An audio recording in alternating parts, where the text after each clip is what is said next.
बालक के सर पे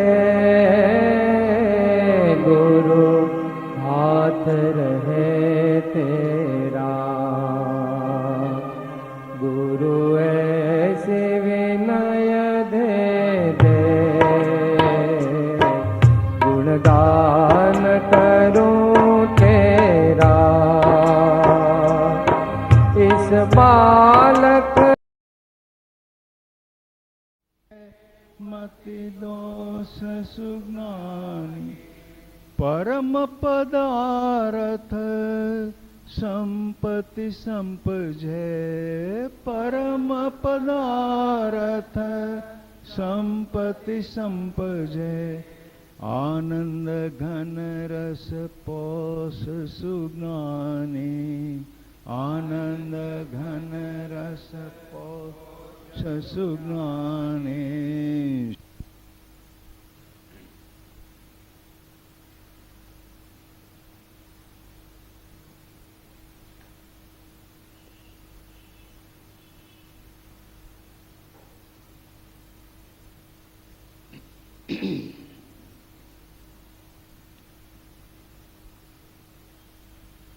સ્વાધ્યાય માટે આત્માને એટેન્શનની પોઝિશનમાં લાવી દઈએ. સાવધાન.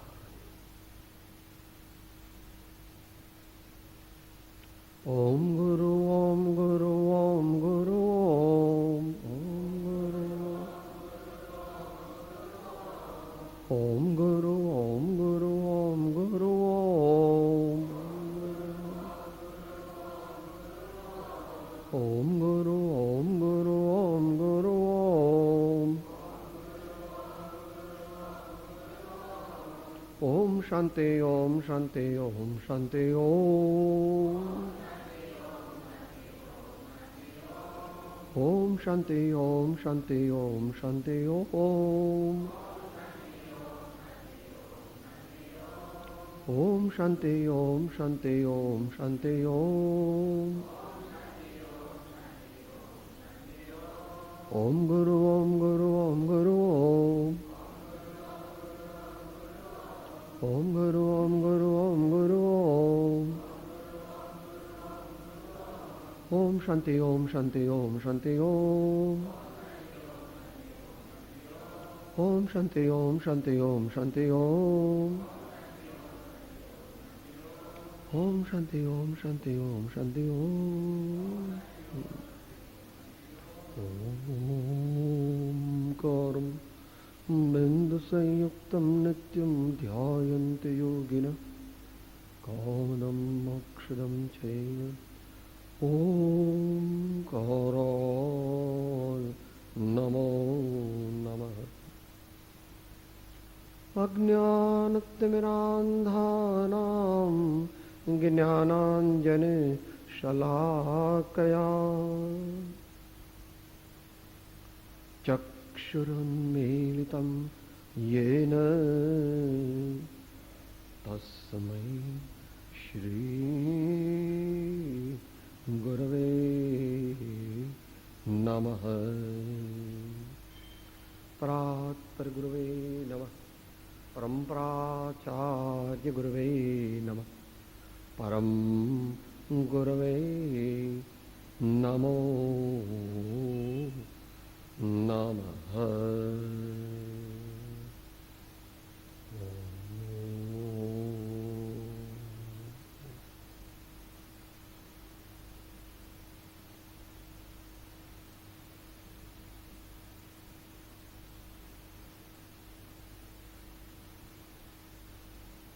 સ્વાધ્યાયમાં પરમ કૃપાળુ શ્રીમદ રાજચંદ્ર વચનામૃત ઉપદેશ છાયા 12 તેની વિચારણા આપણે કરી રહ્યા છીએ. ગઈકાલે એ વાત થઈ હતી કે અજ્ઞાનનો નાશ કરવા માટે, મિથ્યાત્વનો નાશ કરવા માટે આત્મભ્રાંતિનો નાશ કરવા માટે શું જીવનમાં પ્રયોગ કરવા?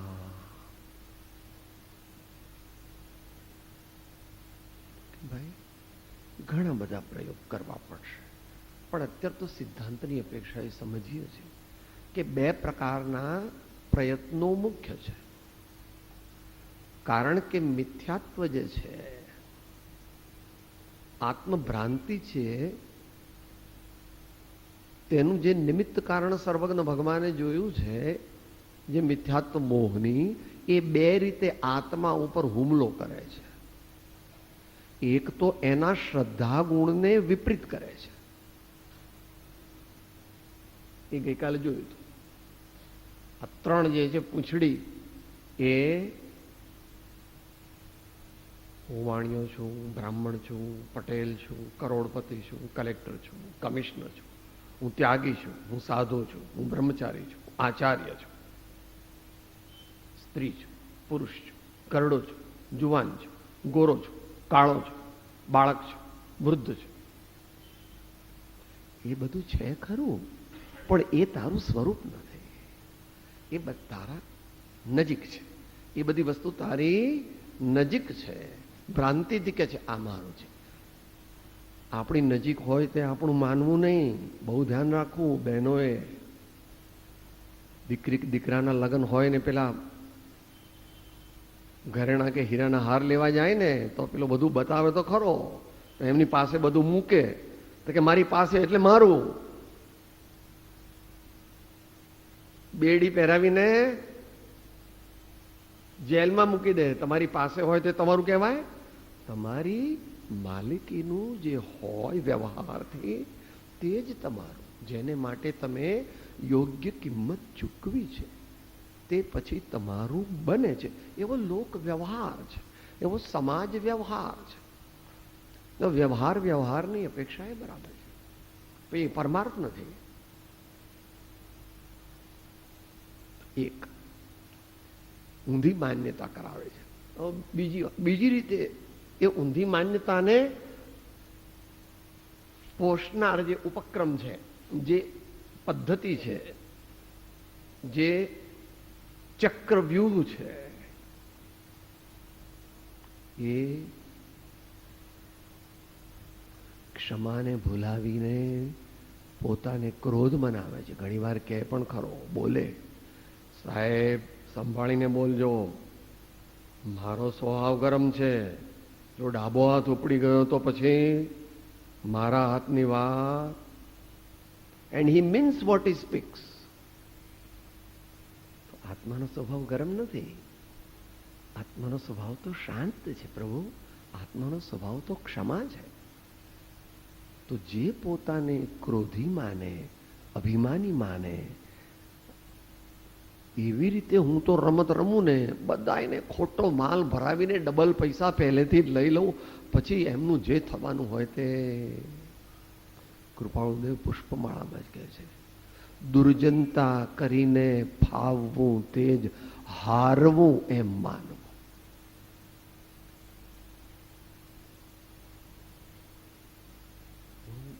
આપણા હમણાં સ્વાધ્યાય પૂરો થશે ને કોઈ નોકરીએ જશે, કોઈ દુકાને જશે, કોઈ પોતાની ફેક્ટરી પણ જશે, કોઈ બેંકમાં જશે, કોઈ LICમાં જશે, કોઈ હોસ્પિટલમાં જશે. ત્યાં જઈને આત્મા તો એનો એ જ છે.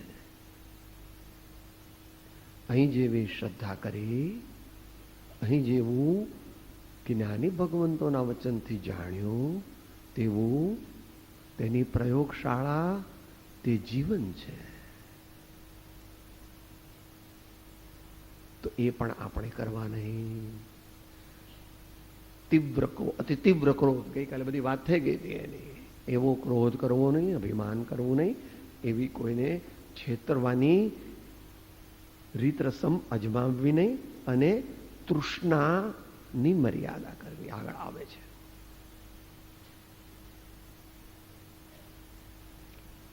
આ બે મુખ્ય પ્રકારથી આપણે પુરુષાર્થ કરીએ તો મોહની જે છે, મિથ્યાત્વ જે છે, એ પહેલા ઢીલું પડે. ઢીલું પડે. ગાંઠ જે એકદમ વળી ગઈ છે તે ઢીલી પડે, એવી આત્મામાં શક્તિ છે. ભાવ એવા કર્યા ને તો ટૂંકમાં લઈએ તો ભગવાને એવું જોયું છે, એટલે એવું છે કે મિથ્યાત્વ મોહની સ્થિતિ તે 70, 60, 50, 40, 30, 20, 10, 5, 3, 2 કે 1 એકમાં આવે પછી જ સાચું ધ્યાન થઈ શકે. ત્યાં સુધી અભ્યાસ થઈ શકે. એટલા માટે કૃપાળુદેવે ત્યાં આત્મસિદ્ધિમાં કીધું કે દશા નહીં જ્યાં સુધી જીવ લગે નહીં જો, મોક્ષ માર્ગ પામે નહીં માટે નયંતર રો. સીધું ધ્યાન કરવાનું નથી, જાગૃતિ રાખવાની. સીધું ધ્યાન ન હોય. મહર્ષિ પતંજલિએ પણ યમ, નિયમ, આસન, પ્રાણાયામ, પ્રત્યાહાર, ધારણા, ધ્યાન અને સમાધિ એ ઉપક્રમ કયો છે. ભગવાન મહાવીરે પણ 12 પ્રકારના તપમાં 11 અને 12 2 પ્રકાર ધ્યાન અને વ્યુત્સર્ગ એ કહ્યા છે.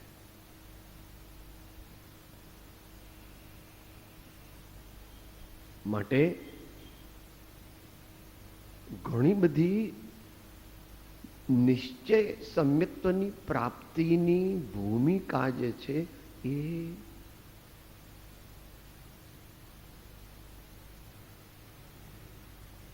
સાત વ્યસન છોડે, ખોટી સંગતિ છોડે, ખોટા વ્યવહારો છોડે, સાચો સજ્જન બને, નિયમિત સત્સંગ, સ્વાધ્યાય, ભક્તિ, ઇન્દ્રિય મનોવિજય યથાયોગ્ય અને દાન આદિમાં ભાવપૂર્વક પ્રવર્તે અને નવતત્વ મૂળ એમાં 2 હમણાં આવશે એને જાણે, આ પ્રકારનું જીવન જીવે અને જાગૃતિ રાખે તો પેલું મોહની ઘટે, મોહની ઘટે, મોહની ઘટે, મોહની ઘટે, મોહની ઘટે, મોહની ઘટે. એટલે મોહ ઘટે, મોહ ઘટે, મોહ ઘટે, મોહ ઘટે. અને પછી જ્યારે સુવિચારણા, તત્વ વિચારણા પ્રગટે, તાત્વિક તત્વ વિચારણા પ્રગટે અને તે પ્રગટીને પછી જ્યારે પરિપક્વ થાય ત્યારે સ્વસંવેદન જ્ઞાન રૂપી આત્માનો અનુભવ પ્રગટે અને ત્યારે નિશ્ચય સંકિત પ્રગટ્યું એમ કહેવાય. ત્યાં સુધી યથાપદવી વ્યવહાર સંકિત છે. એનો વિસ્તાર કૃપાળુદેવે 751માં કર્યો છે. ત્યાં સંકિતના 3 પ્રકાર એમ કહ્યું છે. એ ચરણાનુયોગની અપેક્ષાએ કહ્યું છે. ખરેખર તો સંકિત એક જ પ્રકારનું છે ને નિશ્ચય સંકિત.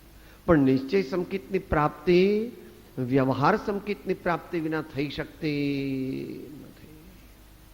ક્રમ સેવવો જોઈએ. ક્રમ સેવવો. તમારી દુનિયા આખી એનાથી જ ચાલે છે. કેજી ને પ્રાઇમરી ને મિડલ સ્કૂલ ને હાઈ સ્કૂલ ને કોલેજ ને પોસ્ટ ગ્રેજ્યુએટ ને ડોક્ટરેટ. તમારો દીકરો બહુ હોશિયાર અને 97% માર્ક લાવે અને 3જા ધોરણમાં હોય કે હવે આટલો બધો એ તો હોશિયાર છે, હવે પીએચડીમાં મૂકી દઈએ. તમારા સમાજમાં પણ એ વ્યવસ્થા નથી, પરમાર્થમાં પણ એ વ્યવસ્થા નથી. એટલા માટે પછી કર્ણના યુગમાં લબ્ધિ કીધી છે એ કોક વાર સમજી લે. ક્ષયોપશમ લબ્ધિ, વિશુદ્ધિ લબ્ધિ, દેશના લબ્ધિ, પ્રાયોગ્ય લબ્ધિ અને કરણ લબ્ધિ. કરણ લબ્ધિના અંતે અપૂર્વ કરણ ચડી જાય. આ બધું છે ધ્યાનસ્થ અવસ્થામાં.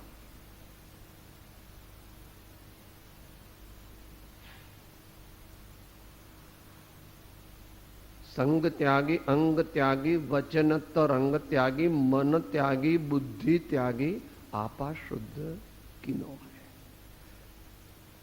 कोई भाइयों ने एनो विस्तार जोईतो होय तो पृष्ठ संख्या 800 અને આંક 29 ત્યાંથી જાણવું.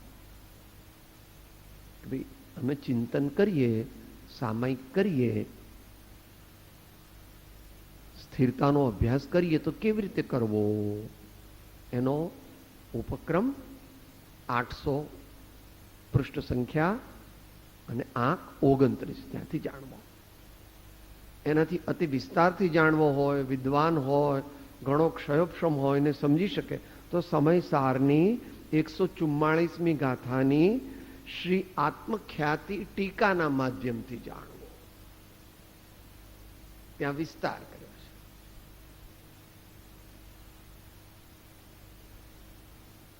તો આ વાત ગઈકાલે આપણે પૂરી થઈ કે સ્વાધ્યાય એકલો કર્યા કરીએ એ જ્ઞાનાવરણીને મારવાનો ઉપાય છે, એ ઇષ્ટ છે, પણ એટલો પૂરતો નથી.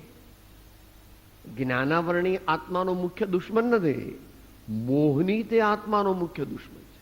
ગઈકાલ બોલી ગયા હતા અંતમંગળમાં. મુખ્ય કોણ? મોહની તે મુખ્ય છે. માટે ઘણું જ્ઞાન વધે એવો જ એકલો પુરુષાર્થ નથી કરવાનો, પણ મોહ ઘટે એવો પુરુષાર્થ મુખ્યપણે કરવાનો છે. પછી એ વાત જુદી છે કે જ્ઞાનાવરણીને મોહની અને દર્શનાવરણીને અંતરાય બધા એકના આત્મા છે. એ બધા એક જ્ઞાતિના છે. એટલે એકને હડસેલો મારે તો બીજાને થોડું નુકસાન થાય.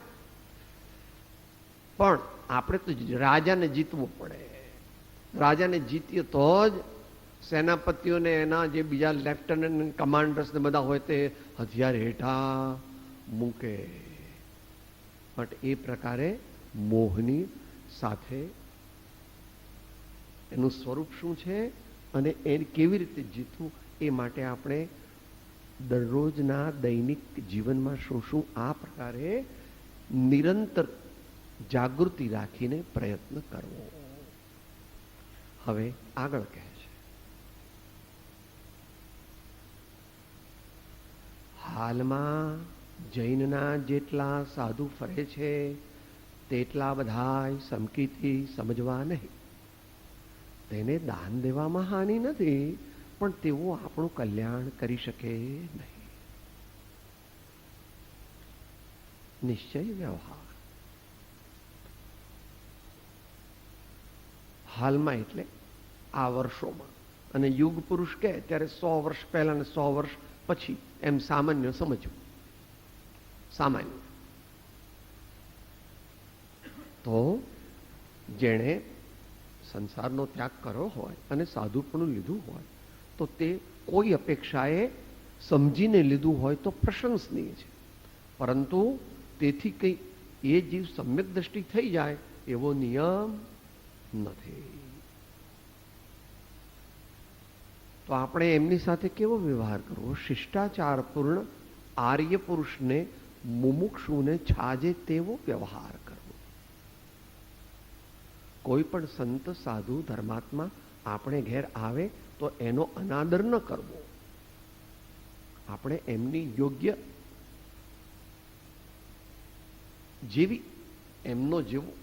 જેવી સ્થિતિ હોય અને આપણી જેવી પાત્રતા એમને ઓળખવાની હોય તે પ્રમાણે વ્યવહાર કરવો. પણ બીજી ન હોય તો પણ આપણે એમને આહાર આદિ આપવામાં કે એ પ્રમાણે વ્યવહાર કરવામાં વાંધો નથી. તેને દાન દેવામાં હાનિ નથી, પણ તેઓ આપણું કલ્યાણ કરી શકે નહીં.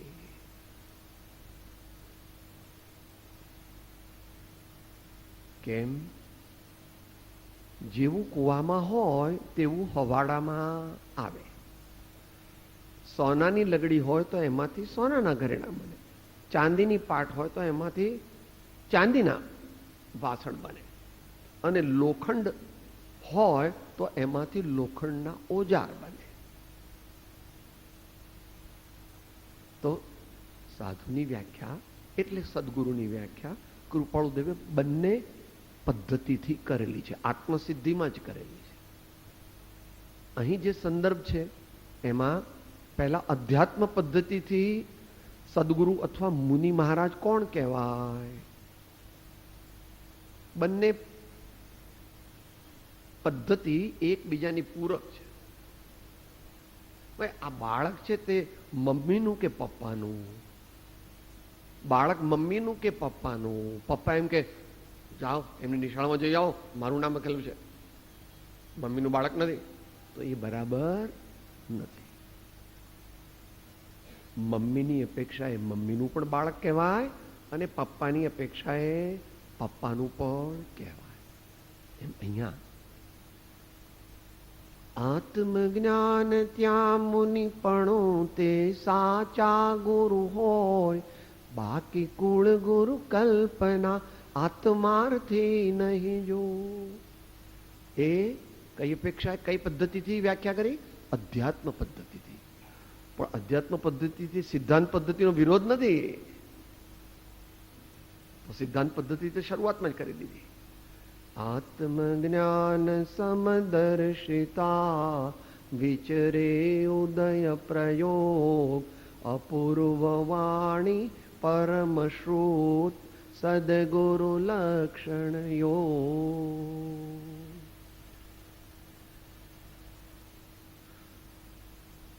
તો ગૂંચવાડો કેમ ઊભો થાય છે? શંકા કેમ ઊભી થાય છે? કારણ કે એક વસ્તુને, એક પદ્ધતિને માને છે ને બીજી પદ્ધતિને માનતો નથી. પણ ભગવાનનો તો ધર્મ જ અનેકાંતમય છે. 8મી ગાથામાં આત્મસિદ્ધિમાં એનો ઉપસંહાર કર્યો કે ભાઈ જ્યાં જ્યાં જે જે યોગ્ય છે તહાં સમજવું તે, ત્યાં ત્યાં તે તે આચરે, આત્માર્થી જન તે.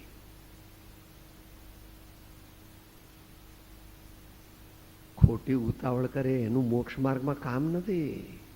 ધીર વીર ગંભીર એવા મહાપુરુષો ઉત્તમ પદને પામે છે. કારણ કે આ વિશ્વમાં 3 કાળ 3 લોકમાં ભગવાનથી, પરમાત્માથી, અરિહંતથી મોટું કોઈ નહોતું, અત્યારે કોઈ નથી અને આગામી અનંત કાળ પછી પણ એમનાથી મોટું કોઈ થવાનું નથી. કે સાહેબ તમને ભગવાને કંઈક ભૂરખી નાખી છે એટલે. એ વખતે ભગવાન મહાવીર ને ભગવાન રામ ને ભગવાન ઋષભદેવ વખતે આવી ઇન્ફોર્મેશન ટેકનોલોજી ક્યાં હતી? આવા મિસાઇલ્સ ક્યાં હતા? આવા કોમ્પ્યુટર ક્યાં હતા? આવા ટીવી ક્યાં હતા? એ લોકોને કઈ જ્ઞાન હોય એ તો એ જમાનામાં ઠીક મારા ભાઈ, નહીં. અત્યારે એ વિષય ઉગાડવો નથી. મહારાજ સ્વામી કેવા હતા એ તારા જ્ઞાનનો વિષય નથી.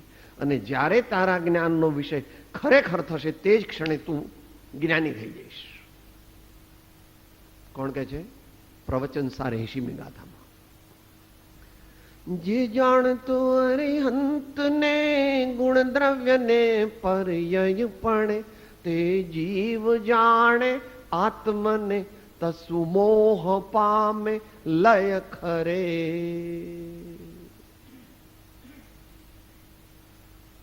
ભગવાનને ઓળખવા માટે ઘણી ઘણી ઘણી બધી સાધના જોઈએ. બહારનું સ્વરૂપ તે ભગવાનનું મુખ્ય સ્વરૂપ નથી. એ તો મતાર્થી કહેવાય. પછી જે જન દેહ પ્રમાણને સમવસરણાદિ સિદ્ધિ વર્ણન સમજે જીનનું રોકી રહે નિજ બુદ્ધિ. એ ભગવાનનું બાહ્ય સ્વરૂપ છે. એ તો તીર્થંકર નામ કર્મનો ઉદય છે. ભગવાન તો અનંત જ્ઞાન, અનંત આનંદ આદિ ગુણો પરિપૂર્ણપણે જેમણે પ્રગટ કર્યા છે તેવા છે. તો બંને પદ્ધતિનો આપણે સમન્વય કરવો. વેશ કલ્યાણ કરતો નથી. જે સાધુ એકલી બાહ્ય ક્રિયાઓ કર્યા કરે છે તેમાં જ્ઞાન નથી. અહીં અધ્યાત્મ પદ્ધતિથી કીધું વેશ કલ્યાણ કરતો નથી. પણ પાછા અન્યત્ર કહે છે કોઈ સાધુ કોઈ અજાણ્યા નગરમાં ગયા અને તે એવી જગ્યાએ ગયા કે જ્યાં આગળ જવાય નહીં ને એવી એમને ખબર પડી કે ઓ હું તો ખોટી જગ્યાએ આવી ગયો. તો એકદમ ત્યાંથી હું તો સાધુ છું, આવી જગ્યાએ મને કોઈ જોઈ જશે તો મને મારું અકલ્યાણ થશે એમ કરીને તરત તો ત્યાં તે અપેક્ષાએ વેશે તેમનું રક્ષણ ધર્મ રક્ષણ કરવામાં નિમિત્તપણે ઉપકાર કર્યો, માટે તે પણ તે અપેક્ષાએ ત્યાં ઉપકારી છે. કે તમને બે બાજુ ઢોલકી બજાવો છે કે જેમ છે તેમ છે, વ્યવહાર જ્યાં જેમ છે ત્યાં તેમ છે, નિશ્ચય જ્યાં જેમ છે ત્યાં તેમ છે. આપણે શું કરવું જેથી આપણા ભાવો નિર્મળ થાય, આપણું જીવન પવિત્ર બને, આપણામાં સદગુણો પ્રગટે, એ હવે કહેવાના છે. હવે એ આવે છે નેક્સ્ટ. એટલે માત્ર બાહ્ય વેશ તે કલ્યાણ કરતો નથી એમ સમજવું. જે સાધુ એકલી બાહ્ય ક્રિયાઓ કરે છે તેમાં જ્ઞાન નથી. એટલે શરીરની ક્રિયાને પોતાની માને તો એ બરાબર નથી. શરીરની ક્રિયાનો નિશ્ચયથી આત્મા કરનાર નથી, નિમિત્તની અપેક્ષા એ કહેવાય. બરાબર ને? એમ શું કહે છે આત્મસિદ્ધિ? દેહ ન જાણે તેહ ને જાણે ન ઇન્દ્રિય પ્રાણ, આત્માની સત્તા વડે તેહ પ્રવર્તે જાણ. પણ તેથી આત્મા નિશ્ચયથી કઈ શરીરની ક્રિયાનો કરતા નથી. હમણાં લકવો થઈ જાય તો એક શબ્દ પણ બોલી શકે નહીં, હાથ પણ ઊંચો કરી શકે. માટે આપણે શરીરના સ્વામી નથી, ભાડાના ઘરમાં રહીએ છીએ. ભાડાના ઘરમાં એને ભાડાનું જ ઘર માનવું, પોતાનું ઘર માનવું નહીં. આ મુંબઈ નથી કે જે રહે એનું ઘર. આ મુંબઈમાં એવા કાયદા કઈ શરીર આત્માનું 3 કાળમાં થઈ શકે. બેન એક ભજન ગાય છે, ત્યાં બોલીએ જરા, રિસેસ પડે. જીવ તું શાને ફરે છે ગુમાનમાં, તારે રહેવું ભાડાના મકાનમાં. જીવ તું શાને ફરે છે ગુમાનમાં, તારે રહેવું ભાડાના મકાનમાં. આપણું નથી. રહીએ છે ખરા અંદર, તો એનો સદુપયોગ કરી લેવો. એ આગળ આવે છે હવે કે સાહેબ, તો જ્ઞાન કોને કહેવાય? જ્ઞાન એટલે શું? કોઈને જ્ઞાન થાય તો એને શિંગડા ઉગે, એનું નાક મોટું થઈ જાય, એને પૂંછડું આવે. આપણે કેવી રીતે જ્ઞાનીને ઓળખવા? જ્ઞાનીની ઓળખાણ સુલભ નથી. જો સત્પુરુષની ઓળખાણ સુલભ હોત તો મોક્ષ માર્ગ પણ સુલભ હોત. એને માટે ઘણી પાત્રતા લાવવી પડે, ઘણી સાધના કરવી પડે. પણ અહીંયા આપણને જનરલ ગાઈડન્સ આપી, પોતે પોતાનું ઇન્ટ્રોસ્પેક્શન કરવું, પોતાના જીવનનું, વ્યક્તિત્વનું, વિચારોનું, આચારોનું નિરીક્ષણ કરવું, પરીક્ષણ કરવું, ક્રિટિકલ એનાલિસિસ કરવું. 4 બોલ છે. 1, જ્ઞાન તો તે કે જેનાથી બાહ્ય વૃત્તિઓ રોકાય છે. એ યોગ માર્ગની મુખ્યતાથી ગયું. અંતિમ સંદેશમાં લીધું છે. ઉપજે મોહ વિકલ્પથી સમસ્ત આ સંસાર, અંતર્મુખ અવલોકતા વિલય થતા નહીં વાર.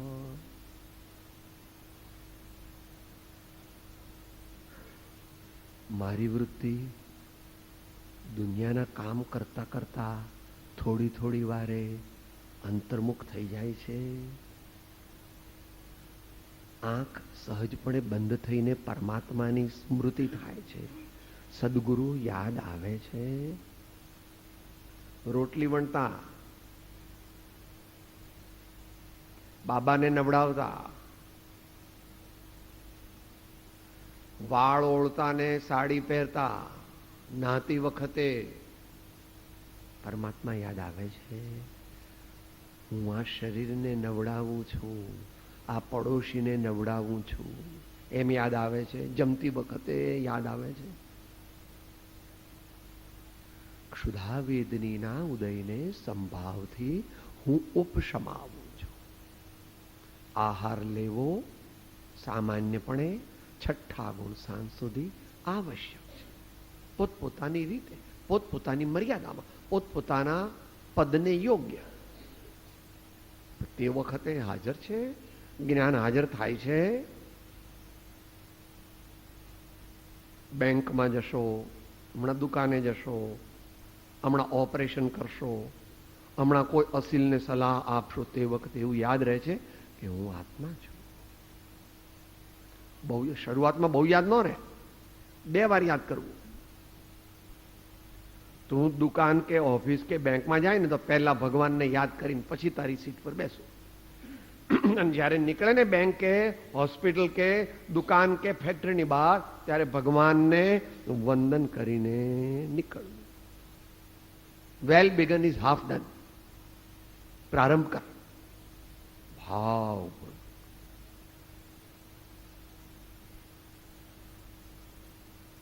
વૃત્તિ બાહ્યમાં થી પાછી ફરે, રોકાય. એ જ્ઞાનનું લક્ષણ છે. સંસાર પરથી ખરેખરી પ્રીતિ ઘટે છે.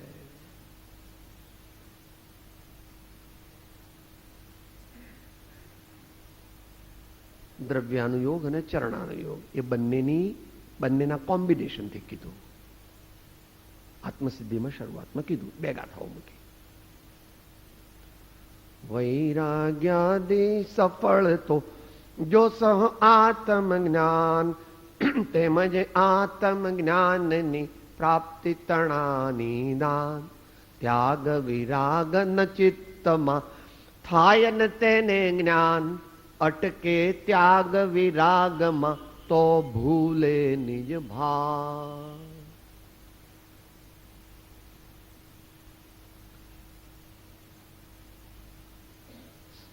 સંસાર પરથી ખરેખરી પ્રીતિ ઘટે છે.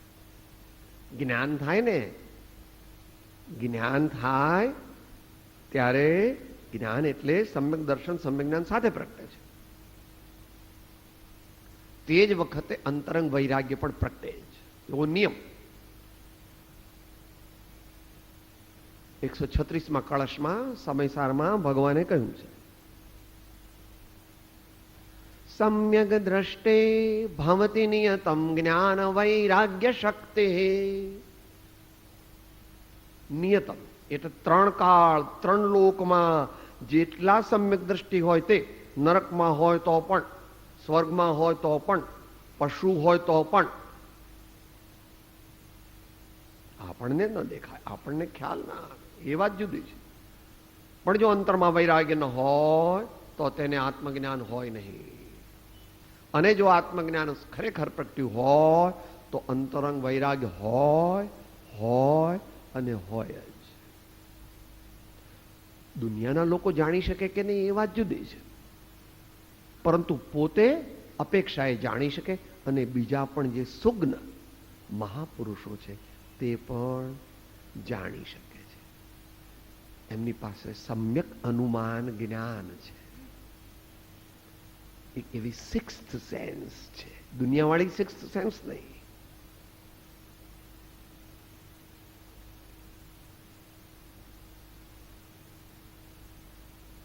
પત્રાંક 172માં જે સપ્તપદી કહી છે ને, એમાં 6ઠું પદ જે કહ્યું છે ત્યાં એનું ઇન્ડિકેશન કરેલું છે. તેમની મન વચન કાયાની પ્રત્યેક ચેષ્ટાના, ત્યાં સુધી તો એ કરે છે, કરી શકે, પણ બાકીના 2 શબ્દો કરી શકતો નથી. અદ્ભુત રહસ્યો ફરી ફરી નિધિધ્યાસન કરવા કે ત્યાં એનું કામ નહીં, કારણ કે એ તો જુએ છે સાહેબ લો આ જ્ઞાની તો ખાય છે, જ્ઞાની આવા હોતા હશે, સાહેબ એમણે કપડું કરી લો, અજ્ઞાની તો એવા હોતા હશે.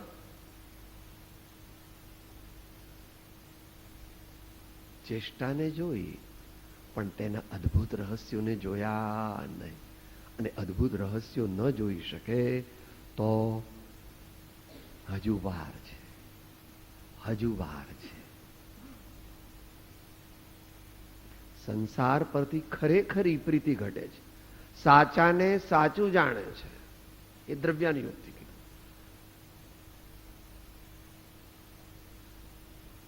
આત્માને આત્મા જ જાણે છે, વિભાવને વિભાવ જ જાણે છે, પાપને પાપ જાણે છે, પુણ્યને પુણ્ય જાણે છે. એ પ્રમાણે સંવર, નિર્જરા, બંધ વગેરેને તેમ જાણે છે. આ તો પરમાર્થમાં. વ્યવહારમાં પણ એમ કે દીકરાને પોતાનો દીકરો માને કે ન માને, કે ન માને, દીકરો છે, બોલવું પડે કોક વાર વ્યવહારમાં, તે બોલતા નથી બનતો. જેના ઉદ્બોધનમાં વારંવાર હું હું હું હું એવો બહુ વાર શબ્દ આવે ત્યારે સમજવું કે આમાં કઈ ગડબડ છે. કારણ કે આત્મજ્ઞાનનું લક્ષણ એ છે કે હું કપાઈ જાય. જે શું કે 6 પદમાં અનાદિકાળથી ઉત્પન્ન થયેલો એવો જીવનો હંભાવ, મમત્વ ભાવ તે નિવૃત્ત થવાને ત્યાં 6 પદની જ્ઞાની પુરુષોએ દેશના પ્રકાશી સિદ્ધાંતમાં પણ કહ્યું.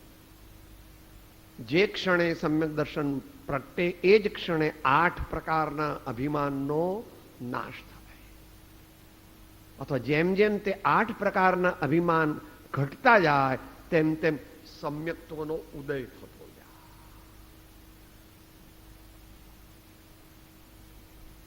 Self realisation is a protracted process as well as an instantaneous event. બંને છે કે સાહેબ એના આગમ પ્રમાણ આપો તો માનીએ. જો પહેલા પ્રોસેસની વાત કરે છે. દીર્ઘકાળ સુધી યથાર્થ બોધનો પરિચય થવાથી બોધ બીજની પ્રાપ્તિ હોય છે, અને તે બોધ બીજ તે પ્રાય નિશ્ચય સમ્યક્ત હોય. એ પ્રોસેસની વાત કરી. હવે ઇવેન્ટની વાત કરે છે. અનંત કાળથી જે જ્ઞાન ભવ હેતુ થતું હતું તેને સમય માત્રમાં જાત્યંતર કરી ભવ નિવૃત્તિ રૂપ કરવું તે કલ્યાણ મૂર્તિ સમ્યક દર્શનને નમસ્કાર હો. બંને છે. આપણી દ્રષ્ટિ કુંઠિત છે, પાત્રતા ઓછી છે, ગુરુગમ પ્રાપ્ત કરી નથી તો પરમાર્થની પ્રાપ્તિ ન થાય. માટે કે છે સાચાને સાચું જાણે છે. એ સમ્યક જ્ઞાનનું લક્ષણ. જે વસ્તુ જેમ છે તેમ જાણે. 724માં સમ્યક જ્ઞાનનું લક્ષણ કહ્યું છે.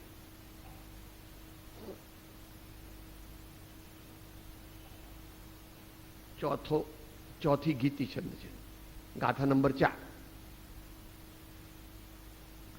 સમ્યક પ્રમાણ પૂર્વક તે ભાવો જ્ઞાન વિશે ભાસે, સમ્યક જ્ઞાન કહ્યું તે સંશય વિભ્રમ મોહ ત્યાના શે. 561મું પાનું અને ચોથી ગીતિ છંદ છે. પંથ પરમ પદ બોધ્યો.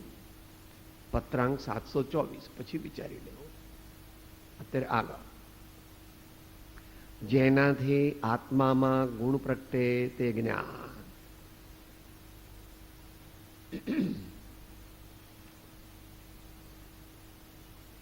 જો મુમુક્ષુ દશામાં જ દયા, શાંતિ વગેરે પ્રગટતા હોય, તો જ્ઞાનીમાં તો એ ગુણો વિશેષપણે હોય જ.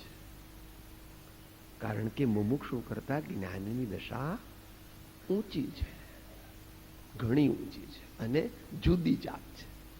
મુમુક્ષુને તો મોહ ગ્રંથિનો સદભાવ છે અને જ્ઞાનીએ મોહ ગ્રંથિનો ભેદ કર્યો છે.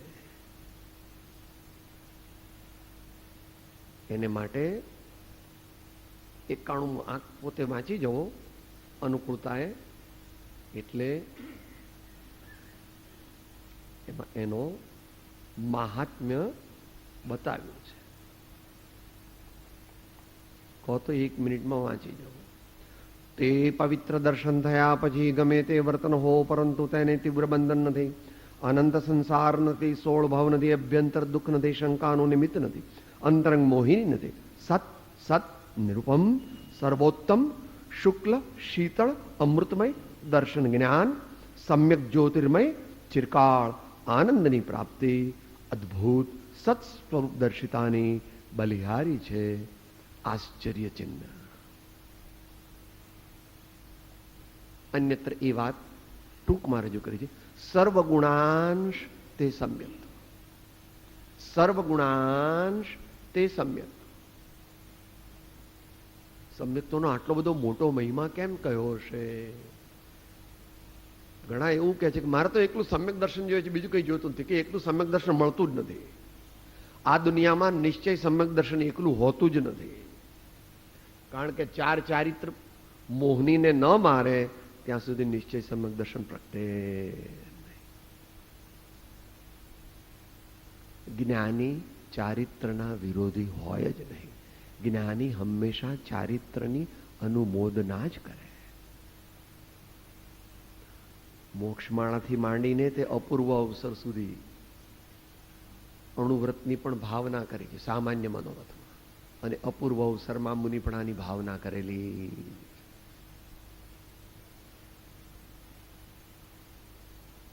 ભગવાનના માર્ગમાં ક્યાંય એકાંત નથી. ભગવાન મહાવીરને સમજવા આચાર્યોને, કૃપાળુદેવને સમજવા એ કઈ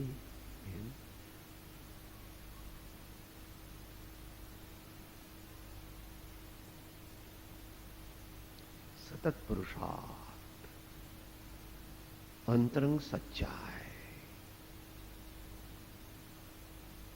હવે એ કહેવાના છે, ચરણાની યોગથી કહેશે. આત્મામાં ગુણ પ્રગટે તે જ્ઞાન. આત્મામાં અનેક ગુણો પ્રગટે છે.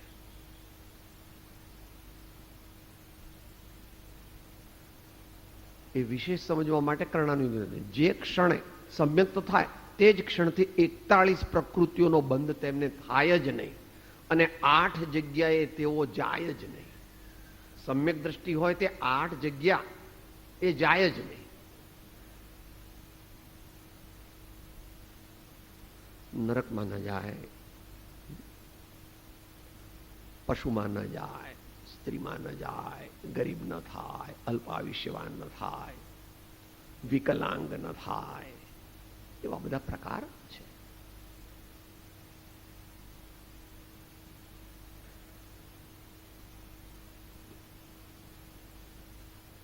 આ વાત આપણા સંતોએ પણ સાદી ભાષામાં કહી છે. તેના નેણ ને વેણ બદલાય હરિરસ પીજીએ. તેના નેણ ને વેણ બદલાય હરિરસ પીજીએ. રાડ પડે રજપૂત છુપે નહીં, કર્મ છુપે નહીં બાદલ છા. સૂર્ય છુપે નહીં બાદલ છા. ચંચલ નારી કો નયન છુપે નહીં, જોગી છુપે નહીં ભભૂત લગાયો. જગતના જીવો 5, 25, 50, 100 ન ઓળખી શકે.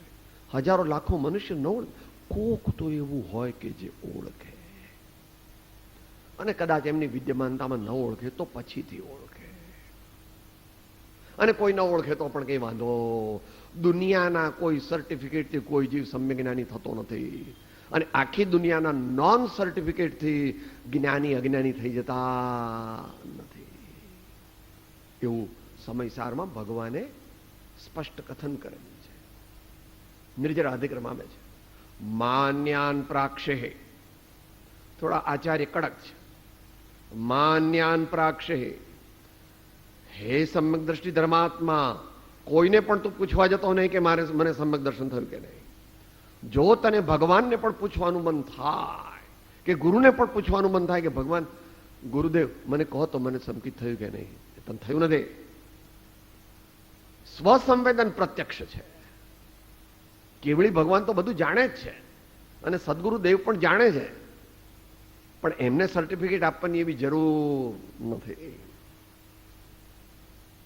તેઓ આપે છે એ તો એક વ્યવસ્થા છે, તે તો એક ધર્મ વ્યવસ્થા છે. આચાર્ય પણ યોગ્ય વ્યક્તિની નિમણૂક કરે છે, પણ એ ધર્મ વ્યવસ્થા છે, એ પરમાર્થ નથી.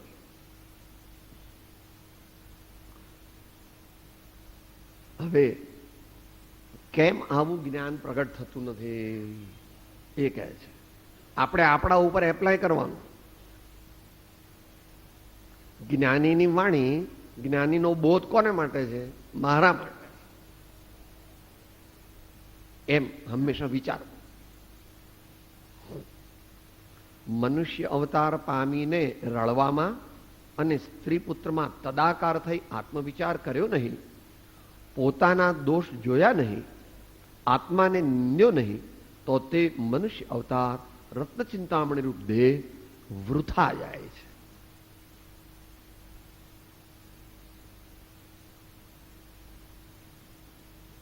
એટલે આશ્ચર્ય ચિહ્ન મૂક્યું હતું ત્યાં આગળ અમૂલ્ય તત્વ વિચારો. તો એ અરે ભવ ચક્રનો આંટો નહીં એકે ટળ્યો. નવાઈ લાગે છે ભાઈ. તું આવો મોટો સમજુ કહેવાય, આવો મોટો કલેક્ટર કમિશનર, આટલો બધો દુનિયામાં બધો વાહવા થાય તારી, પણ હું ચલતા નહીં.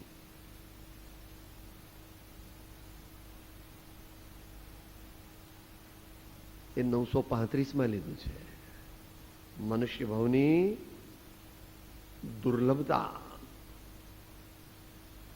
ચક્રવર્તીની સમસ્ત સંપત્તિ 652 પાનું છે.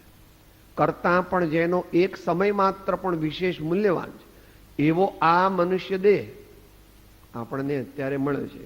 એ મળ્યો નથી માત્ર, આગળ એનું ક્વોલિફિકેશન, ફર્ધર ક્વોલિફિકેશન આપે છે. અને પરમાર્થને અનુકૂળ એવા યોગ સંપ્રાપ્ત છતાં જો જન્મ મરણથી રહિત એવા પરમપદનું ધ્યાન રહ્યું નહીં તો આ મનુષ્યત્વને અધિષ્ઠિત એવા આત્માને અનંત વાર ધિક્કાર હો. 16 કળાએ અત્યારે તારે સૂરજ ખીલ્યો છે.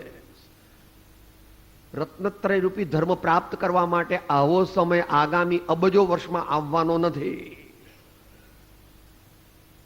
સ્વર્ગમાં આવી વ્યવસ્થા નથી, અન્યત્ર તો નથી જ, એ દેખાય છે.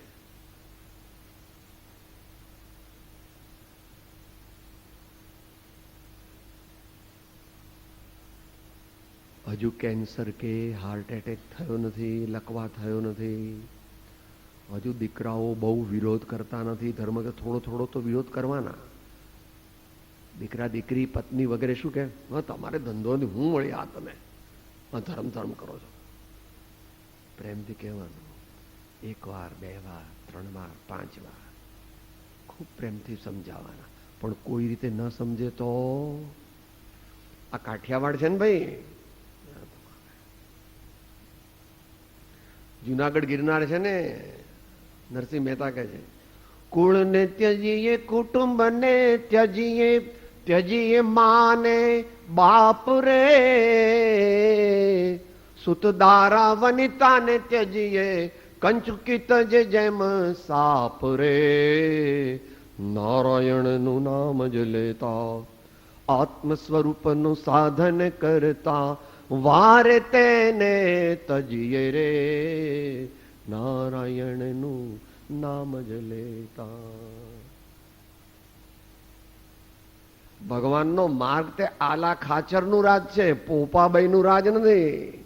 તમારે અહીં તમે 20-25 લાખ આપીને મેડિકલમાં તમારા છોકરાને એડમિશન અપાવી દો, એમ ત્યાં સાહેબ આપણે સમજી લઈશું, મને સંકેત અપાવી દો ને, લો આ કરોડ રૂપિયા. તીર્થંકર પરમાત્મા પણ કોઈને સમ્યક દર્શન નિશ્ચય નહીંથી કરાવી શકે નહીં. તેમ છતાં ક્ષાયિક સમ્યક્ત પ્રાપ્ત કરવા માટે સર્વજ્ઞ કેવળી અથવા શ્રુત કેવળીના પાદમૂલમાં જ ક્ષાયિક સમ્યક્ત પ્રગટે એવું સિદ્ધાંતમાં કહ્યું છે.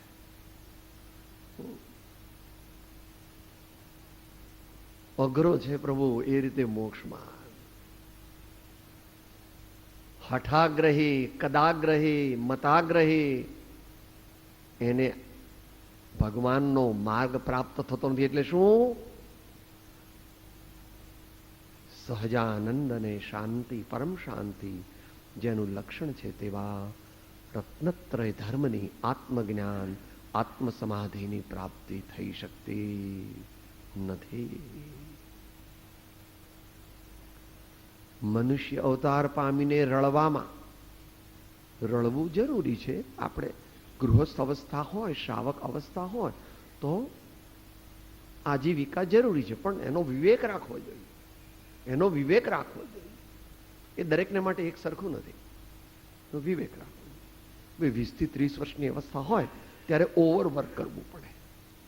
30-32 સુધી ઓવરવર્ક કરવું પડે. 10 કલાક 12 કલાક પણ કરવું પડે. પણ પછી 35, 37, 40 થયા, દીકરો આવતી સાલથી કમાવાનો છે અને સિક્યોરિટી થઈ ગઈ છે, પેન્શન મળશે તો પણ 5,000 આવ્યા જ કરશે વગેરે બધી વસ્તુ. હવે ઓવર ટાઈમ નહીં કરવાનો.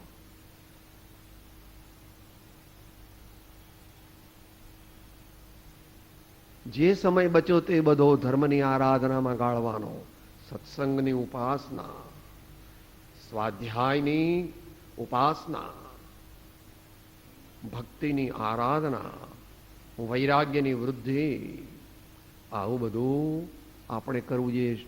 સમય એમાંથી કાઢીને આમાં નાખવાનો.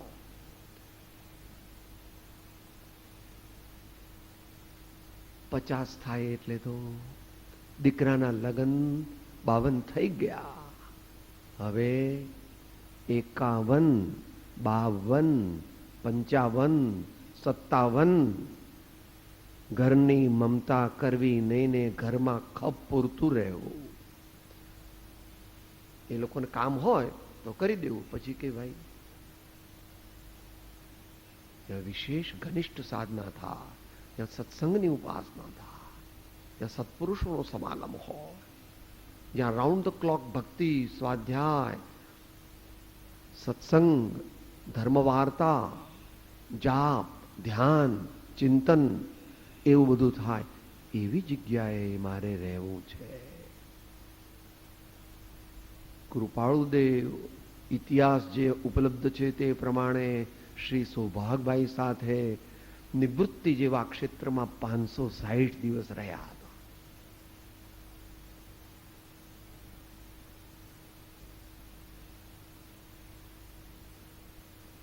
ઘરમાં રહીને આગળની સાધના થઈ શકે તેવું પ્રાયઃ અસંભવ છે.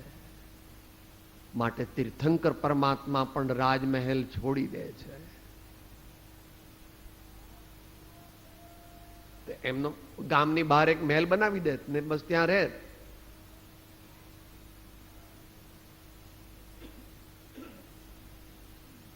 રળવામાં અને સ્ત્રી પુત્રમાં તદાકાર થઈ.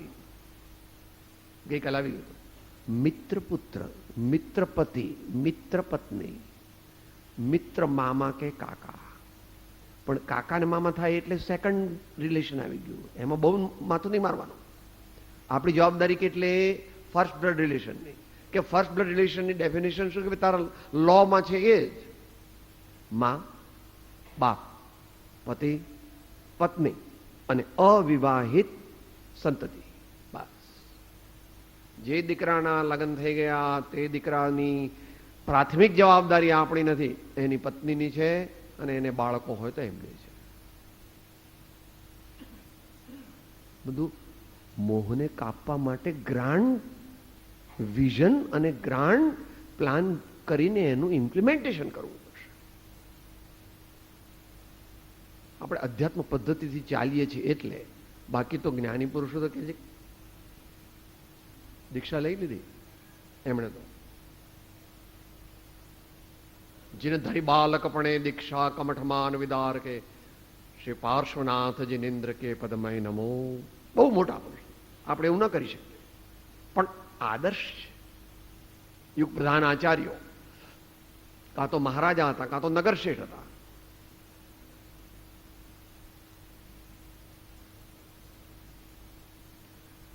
કુંદકુંદાચાર્ય હોય કે હેમચંદ્રાચાર્ય હોય કે ઉમા સ્વામી ભગવાન હોય કે પૂજ્યપાદ સ્વામી હોય,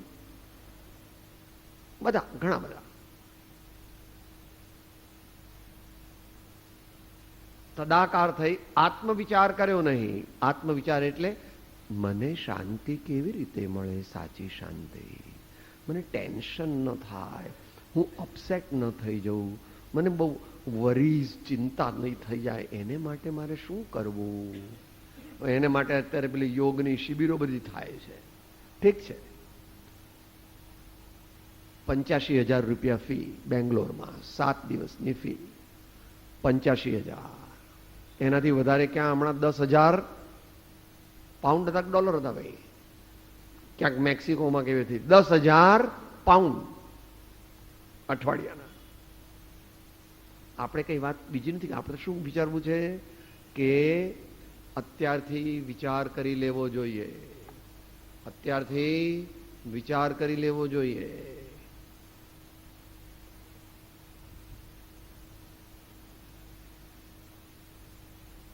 રત્ન ચિંતામણી, આત્માને નિંદ્યો નહીં, પોતાના દોષ જોયા નહીં, તો રત્ન ચિંતામણી રૂપ દેહ વૃથા જાય છે.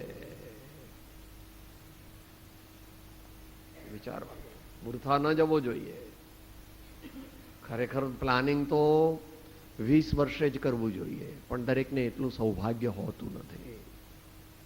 આ કાળની અપેક્ષા એ વાત ચાલે છે. પહેલાના કાળમાં તો 8 વર્ષે કરતા હતા, એ બહુ મોટા પુરુષો હતા. પણ જ્યારથી જાગ્યા ત્યારથી સવાર, જલ્દી જલ્દી.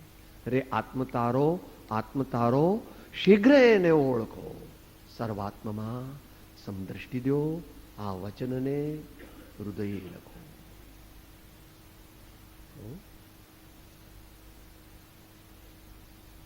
30 સેકન્ડ ધૂન બોલીએ. તારી એક એક ક્ષણ જાય લાખની, તારી એક એક ક્ષણ જાય લાખ, તારી એક એક ક્ષણ જાય લાખની, તારી એક એક ક્ષણ. તું તો માળા રે જપી લે પ્રભુ નામની, તું તો માળા રે જપી લે પ્રભુ, તું તો માળા રે જપી લે મહાવીર નામની, તું તો માળા રે જપી લે આત્મરામની, તું તો માળા રે જપી લે.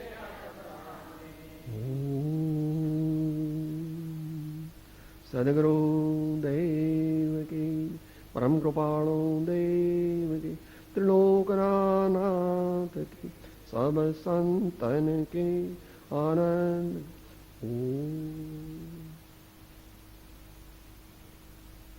સૂત્ર. હું આત્મા છું, આપનો સેવક છું, સૌનો મિત્ર છું.